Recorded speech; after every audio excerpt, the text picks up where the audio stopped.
This may look like the US Army is on the streets, but in fact these are militiamen with their own alarming agenda. We were witnesses to this extraordinary development, a major US city in the hands of self-confident and heavily armed militias, with police and civic leaders nowhere to be seen. It was a brazen show of strength with an unmistakable message that there are new sheriffs in town. Rioting and burning and looting is not going to answer that question. Angry Viking is a militia commander who told me he wants dialogue. And we're here just to protect the building. That's it. And we're here to do this. Meet and talk. You was gonna allow it to happen. But that dialogue quickly descended into furious arguments.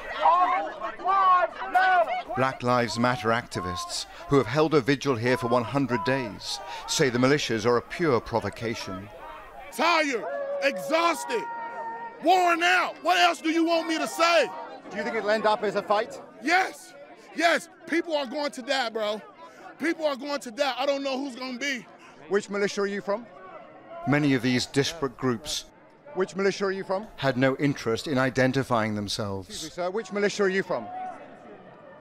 We are all Americans here. We're all Americans here. We're all here for the same. We're all here actually against you. Is what we're here against. You're impeding me from moving my group that way right now. Are you not? No, yes, you are. I'm asking you what you're doing here on the streets of this city.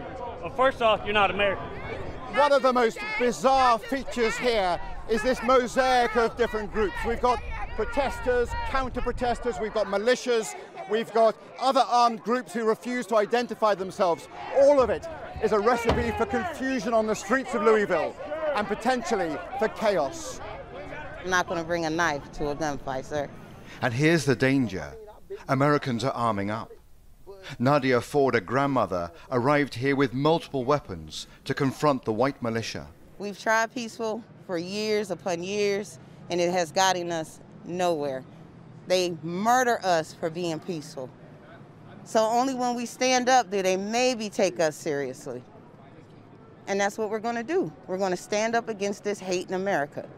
Eventually, some police did break cover, and this civil rights lawyer, heavily armed himself, said his aim was to run the militias out of town amid multiple threats to his life. They've said they're going to blow out the back of my brains and they'll find out where I live, et cetera, et So cetera. where is America that a lawyer has to walk the streets with body armor, a pistol and a long arm? Thank you. Well, because I'm going to defend myself and I'm not going to be shot down in the streets. America's militias are emboldened at this volatile moment, emerging out of the shadows in a way I have never seen before. When I move you to the street, you will load your weapon. A few miles up the road, we saw a whole new phenomenon. Y'all say you soldiers? An African-American militia with hundreds of troops. They have a black nationalist agenda. Hand on the shoulder of the person in front of you. It's as much a cult as a military formation. This is the NFAC militia. It is well organized and quasi-military. It also proves a militia does not have to be white and right-wing. As hundreds of their armed followers marched through a residential suburb, I'll call in reinforcements. we glimpsed their mysterious leader. Known as Grandmaster Jay, he is a charismatic but enigmatic figure. Move! Clear out! Fearing assassination, his bodyguards surround him at every moment. Jay's moving back, y'all. Jay's moving back. What is clear is that these militias have a new swagger.